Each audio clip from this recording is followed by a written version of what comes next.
Whenever discussing the industry in 2021, there's a lot of question marks to certain albums, especially when are they going to be coming out, who is going to be releasing those albums that are going to be coming out, and when are those albums going to be coming out. And, you know, you never really get a straight answer, especially now, just because of the whole pandemic thing. But there is one thing we could do is predict some shit, because whether it's coming from Twitter or whether it's coming from their IG stories, people are always teasing new projects. We just got word that Pusha T is going to be having a 12-track album, that it's going to be one of his best to be coming out in recent time. Not only that, but we've heard the likes of Drake, you know, release music recently. We've got the encrypted posts by J.Cole on the off-season, on the fall-off. And then after that, you look at Kendrick Lamar, and he was spotted in Los Angeles in 2020. Shooting a music video. Absolutely. So Lou, welcome us into the episode. We're going to be talking about the best rap albums, well, our predictions for them in 2021. Yeah, and more specifically, like, who's going to have the rap album of the year in 2021. And it's interesting just because the industry's been so quiet up to this point. I mean, we're now in April, and there really hasn't been too many major releases. So, guys, before we actually start things off, let us know in the comments below who you think's gonna have the best rap album of the year.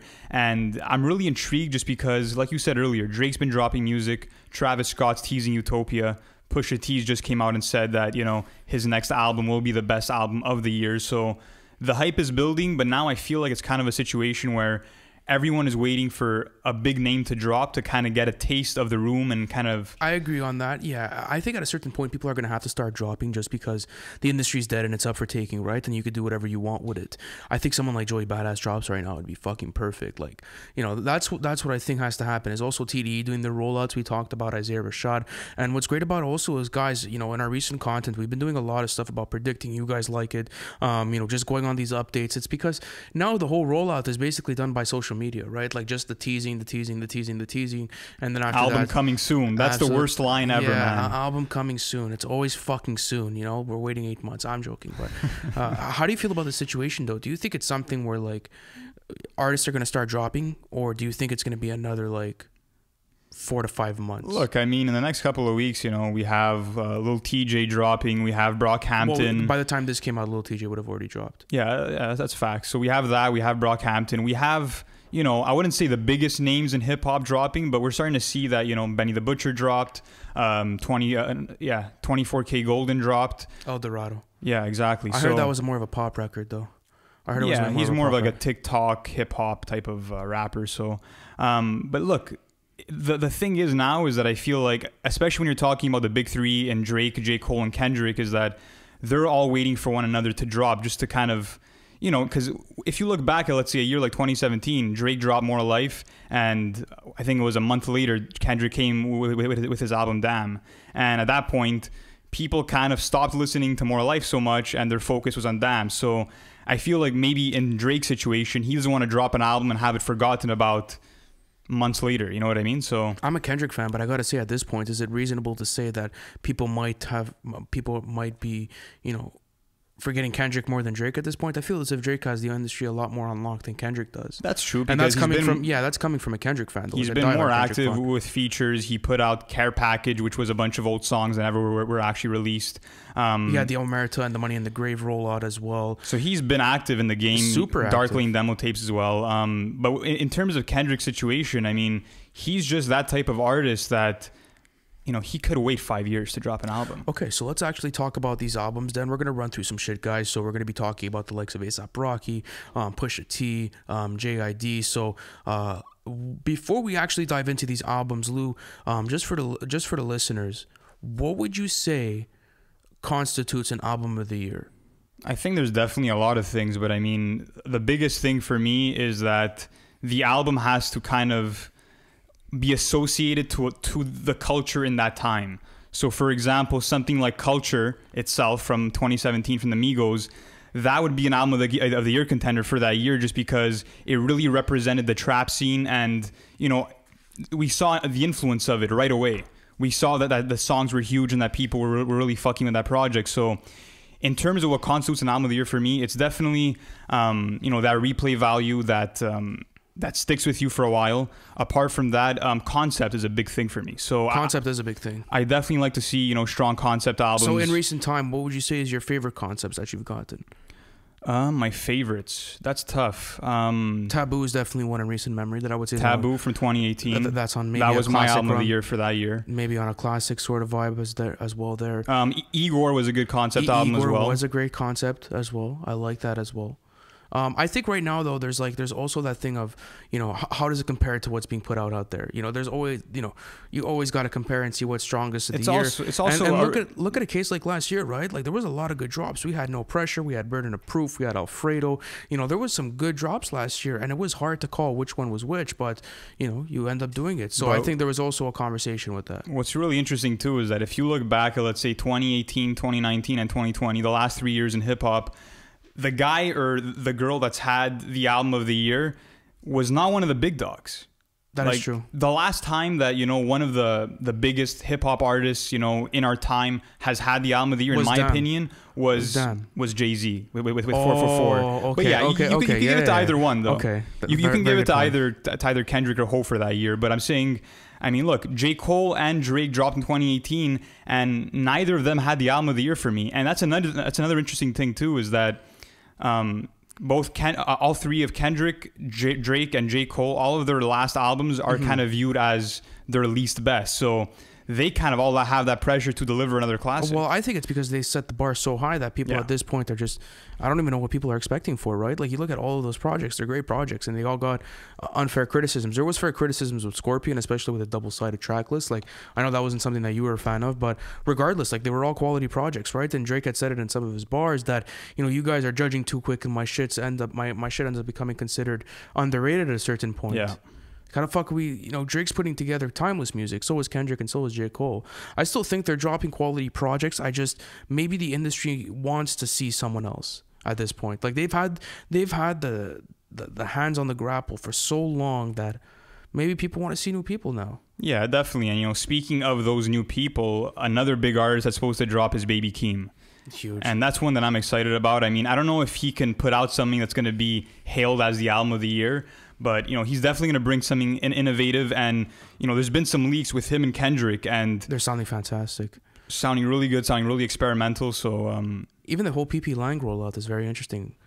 You know, hopefully Georgia Smith is in that mix as well. She's a fantastic singer. Her vocals are some of the best in the industry. I'm still confused as to what the whole PG Lang thing is, though. I think it's going to be like a collaborative process for like a lot of like maybe a recruitment camp. I don't know.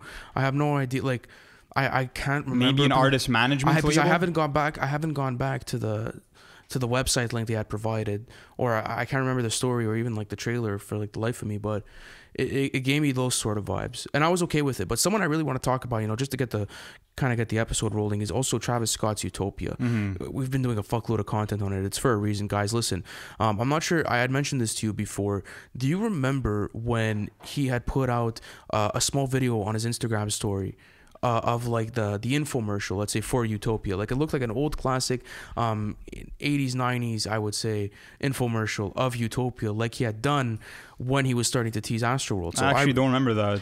It was last Friday. It was okay. From when we were recording this, it was last Friday, and I remember I was like, oh, fuck, it's coming. It's definitely coming, and it's crazy because no one's really talking about it. Yeah, that's definitely something. So it was kind of like a trailer of some sort? It was a trailer, and I saw it on his Instagram story. I was opening up Frank's store. I was opening up Frank's store, and I had seen it on Travis's live. I was like, fuck. Is this guy starting his What was in the video, though? It had that essence of an infomercial. Like it was showing Utopia, but with that classic 80s, 90s vibe. What were the visuals? And there was like a gentleman talking in back, like, and it was a bit grainy as well. It had a similar font to the Astroworld font, but like Utopia, but now in more of a classic aesthetic. That's the best way I could describe it. It would look like an old classic infomercial. But and it really looked well done though. And you know, dropped Cacti, so that's something that's a part of his rollout right now. He's getting steam from that. He's been able to stay relevant without even having to drop music since 2018. He's just, the way that he's branded himself has been amazing, and I'm excited about Utopia just because I feel like he's gonna go for this really futuristic sound, and you know, he's gonna bring in a team of amazing collaborators, as he always does. And it's more of a question now of like, is he gonna kind of bring in those really hot singles like Highest in the Room and Franchise? That's a conversation to have. That is definitely a conversation to have. He's in a much different position. He's in a much different position to drop content right now. So it could either go super mainstream and super pop, or But I mean, even why would he want to do that? Like, he has the hottest hand in the game right now. Like, he could create what the fuck he wants. It's gonna sell, and it's gonna do well. And especially from the types of productions that I've been hearing him do on his Instagram lives, it's quite interesting. It's very interesting, the type of music he's producing, and he's going back to all of his own productions. If that's something you guys don't know, so well, hopefully. Yeah, he said that he started producing again and that he's gonna have some of his own beats on the album, so that's pretty cool to hear. As we said, Mike Dean has to be on there. So as of right now, Lou, after all the content that we've made on it, I could say our expectations for it is it's gonna have a futuristic sound. There's gonna be 10 plus features, and will it live up to his 2018 release? Maybe. You just don't know, because we said the discography was so strong. It's tough. Hint, we might be doing discography rankings soon, so you guys can stay tuned for that. But regardless, I'm excited. I'm definitely excited for the rollout. So what else do you think right now has to be discussed as far as rollouts? Pusha T, man. Pusha T gets me really excited, man. There's definitely word. I want to see what the fuck's going on with Pusha T. Let's get it going. His energy is fucking hype. I love the energy he brings through it. And do you think that he's going to be able to top Daytona like he says he's going to do? Ah, man, I don't know. A seven track fucking classic. That was hailed an instant classic from Nas and from Diddy the day that it came out.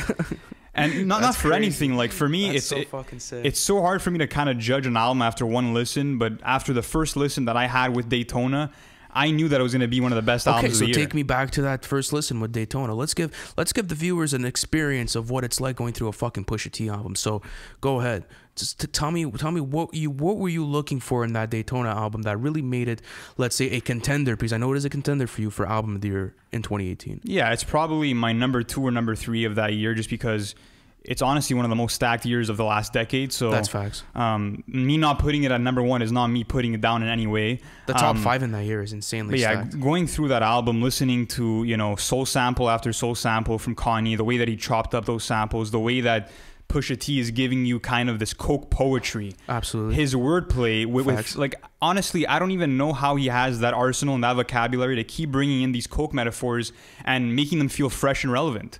Like, he's been doing this his entire career. It's crazy. He's been doing it for 2+ fucking decades. And he's still giving me so much energy. And his delivery, man. I've said this before in the podcast. I'll keep saying it again. It's one of the best deliveries of all time. Sheesh. The way that he gives you conviction in his bars, it's mind-blowing. And he recently did an IG Live, which I watched. I think it was yesterday. It was kind of an interview vibe. And he confirmed that, you know, his next album is going to be 12 songs, which is perfect. That's what I was talking about. That's what I was talking about. 12 songs, of course, going to be, you know, executive produced by Kanye West and Pharrell.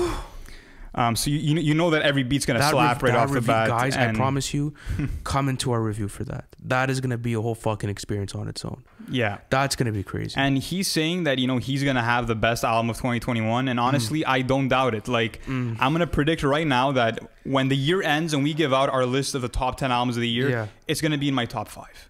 It's going to be interesting. I know that for sure. The end of the year is going to be constant. You know, it's going to be cool just to see also, like, what direction is he going to take, just because, you know, obviously he did get a lot of steam from, you know, the whole infrared track and the Drake disses. Is he going to go back to that? Is he going to just stick to his usual type of content? I don't know. But I do think that, you know, like I said, Pusha T is going to deliver as he always does, man. I want to hear from Pusha T, and I want to hear it now. Man, fuck, he didn't deliver on the promise of it being a month and a half or in April, and we still haven't gotten it. But apparently it's coming soon. Apparently he's meeting up with Kanye West, and then he has to get his seal of approval, and then it's over, and then he can put it out. I like so that. I'm predicting maybe May or early summer. Early summer. Wow, new Pusha T album for the summer.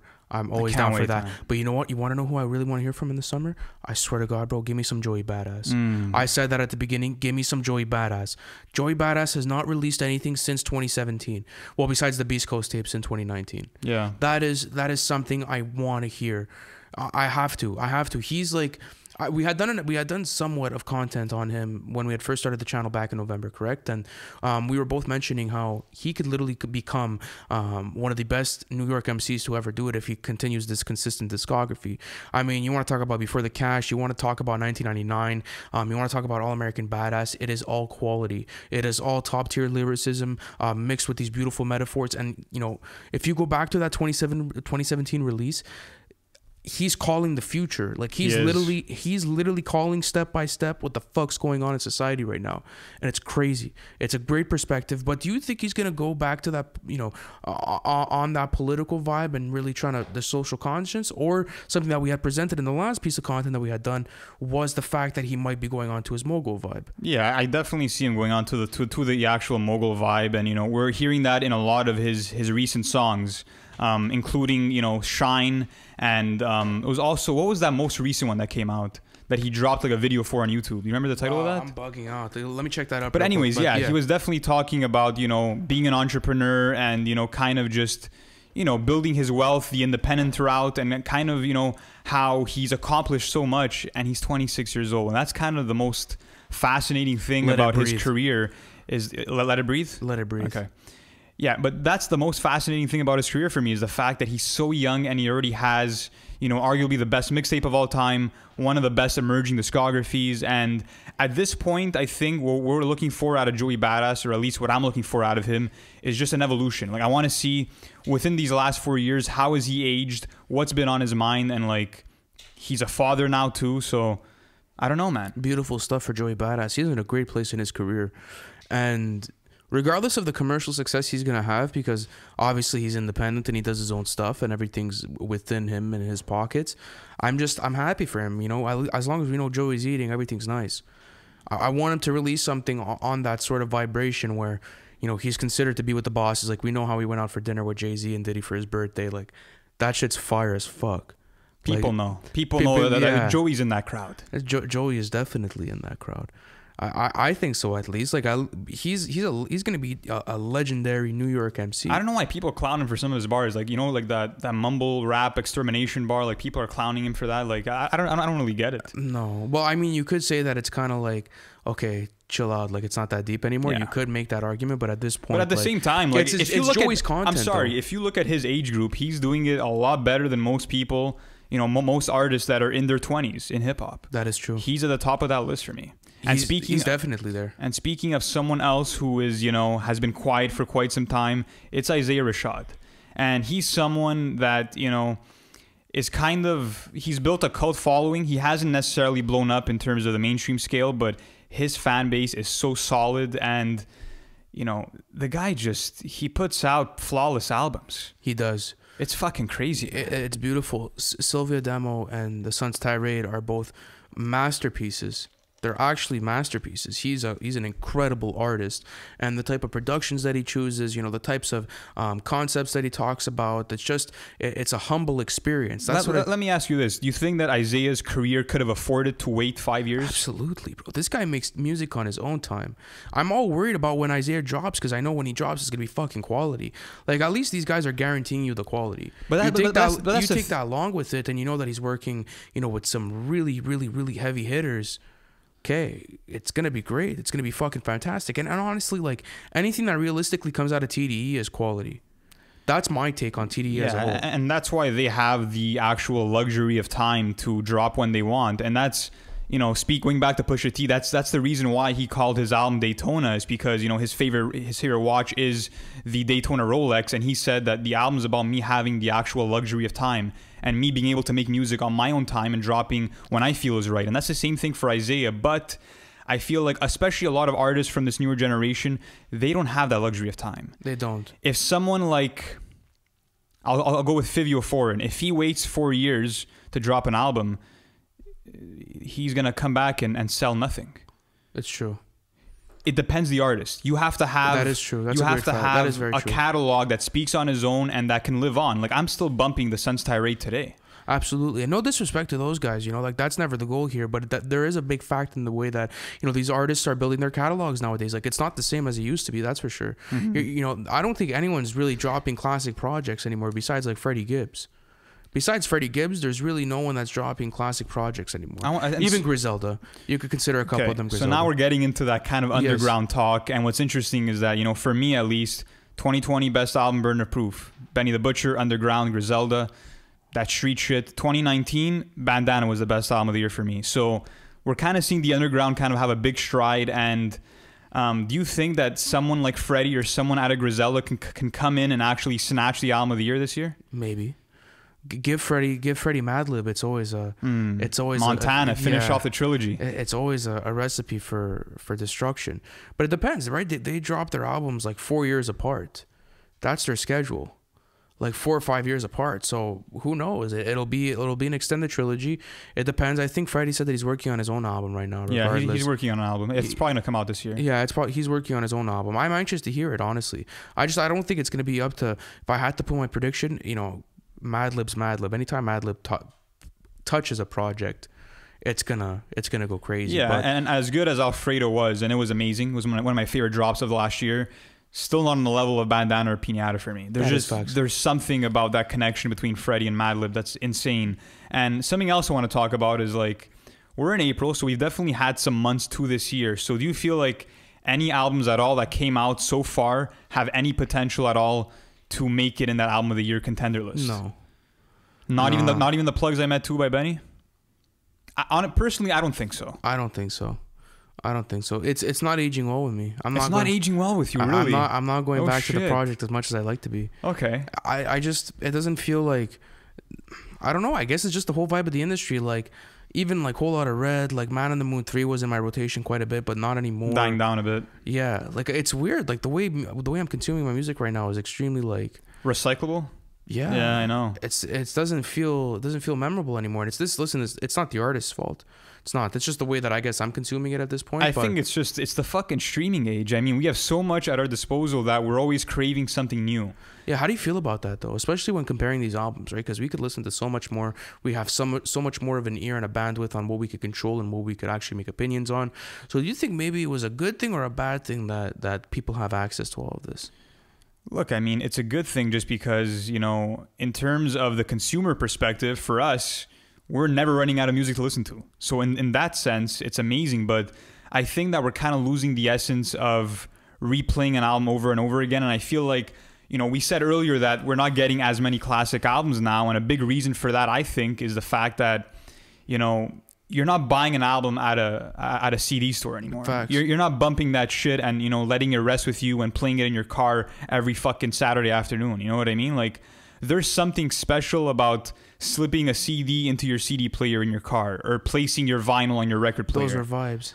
Those were big vibes. And I feel as if I appreciated the music much more back then 100%, than I do right now. It's more of a commitment, right? Like, you're not going to play one song off the album and just dip off. That's why albums had to be structured like that. And now obviously the singles are taking over and these 3-pack EPs are doing really well for artists. But Deluxes.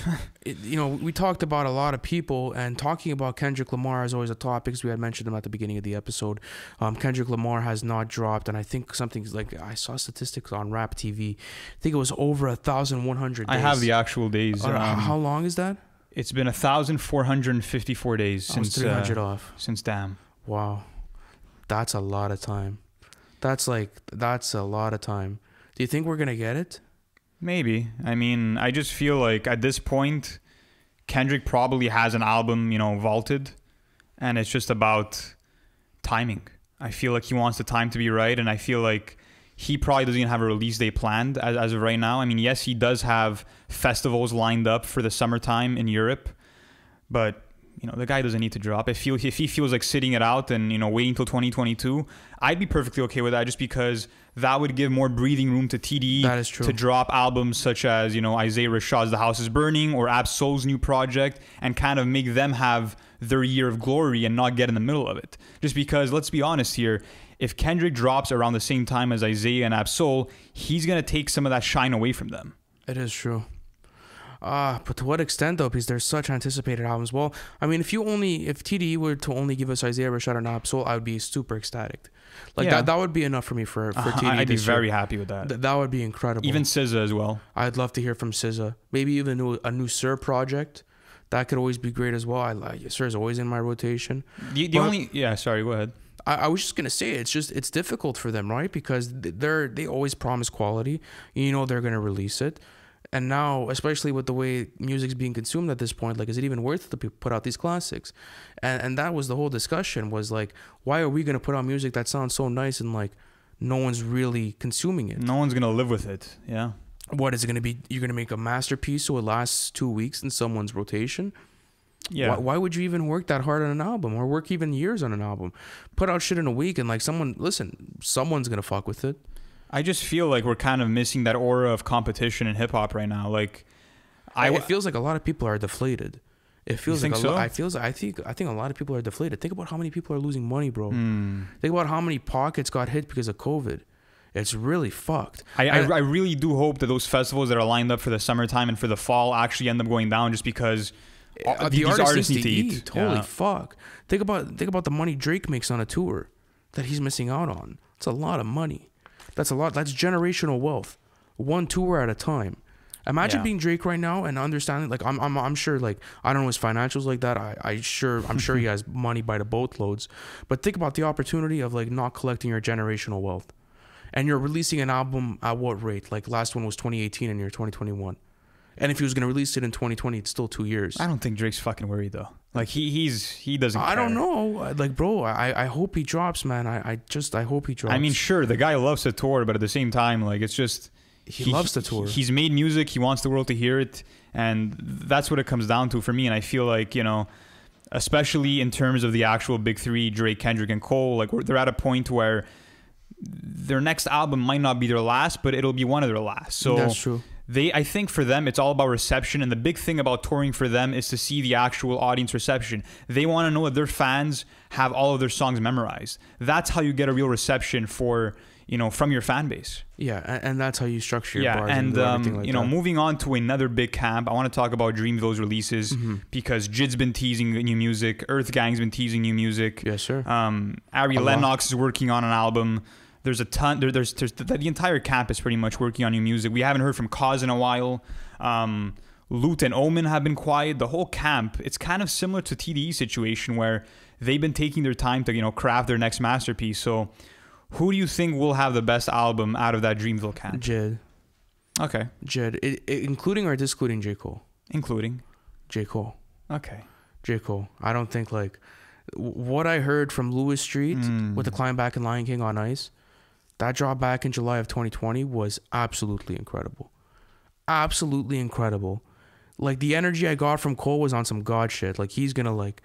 He definitely... If I have to talk about anyone that could probably get it, I would put a good amount of money on J. Cole. Okay, so let's actually answer the question right now. I would put my money on J. Cole. If you have to if to place a bet right now on who's gonna have the best album of the year in 2021, who's it gonna be? J. Cole. Okay. Tell me why.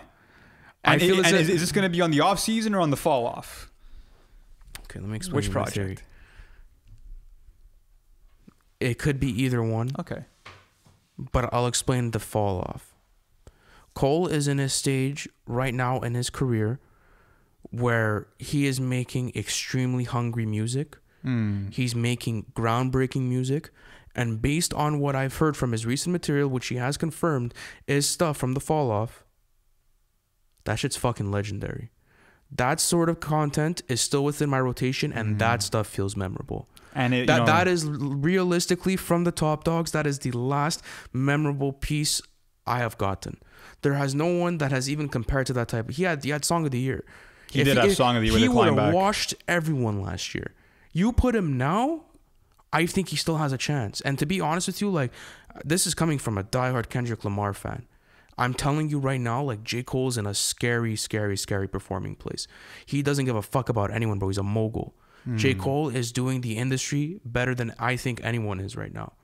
And not only is he bringing up artists that he owns the camp, but he's still creating timeless music that's low-key sounding than his last project. And that's the thing is that, you know, based off what we heard off of the Lewis Street, you know, production-wise, it's very traditional to old hip-hop, yes. But the content matters, amazing. Gives me Friday Night Lights vibes. It's some of his best rapping ever, man. It really is. Oh and my it's just, God. You know, I've mentioned this before, but, you know, he mentioned that he's at his hungriest point, that he had lost that hunger when he was working on KOD, but it's definitely back. And I agree that, like, he's definitely one of the strongest contenders. But look, if Kendrick drops the same year, I mean, there's no way. There's no way that Cole drops a better project than Kendrick in the same year. Bro.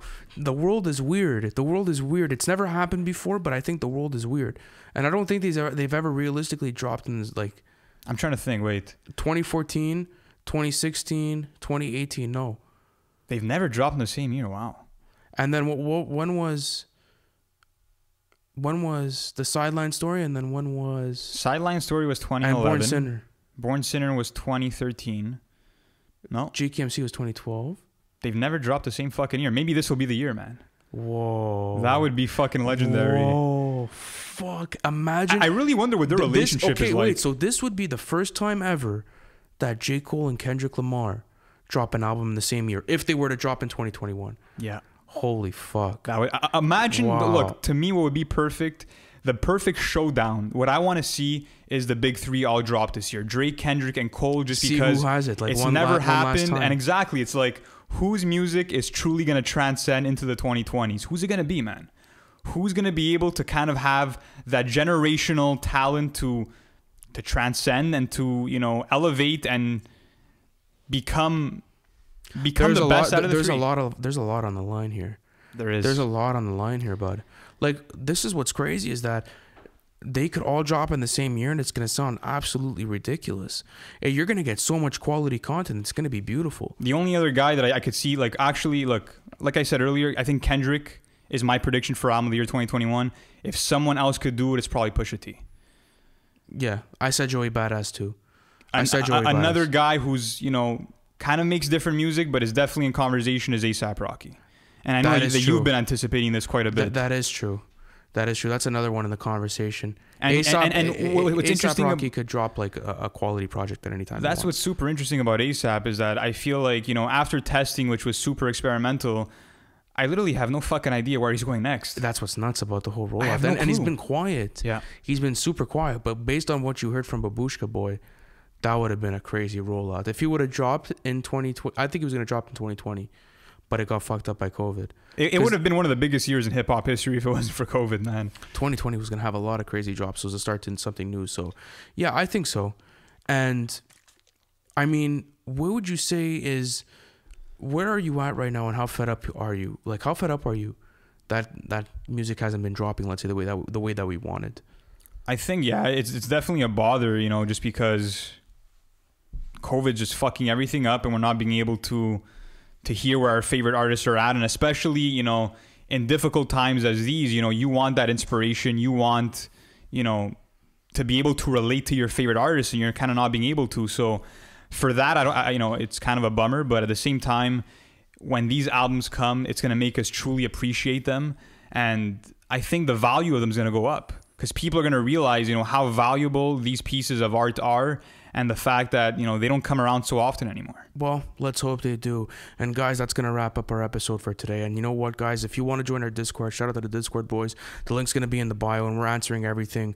And not only that, guys, but let us know what you guys want to hear from. Let us know your whole thoughts on the pandemic and how it's affected the music industry. Thank you so much, guys, for watching the episode. Listen, we got a lot of stuff going on here at NFR. You guys could join our community by joining our Discord chat. It's absolutely popping. The link is going to be in the bio, guys. And listen, hit the like button, hit the subscribe button, and the notification tabs. We're doing daily content here at NFR Podcast. Thank you guys for sticking in, and I'll see you on the next one.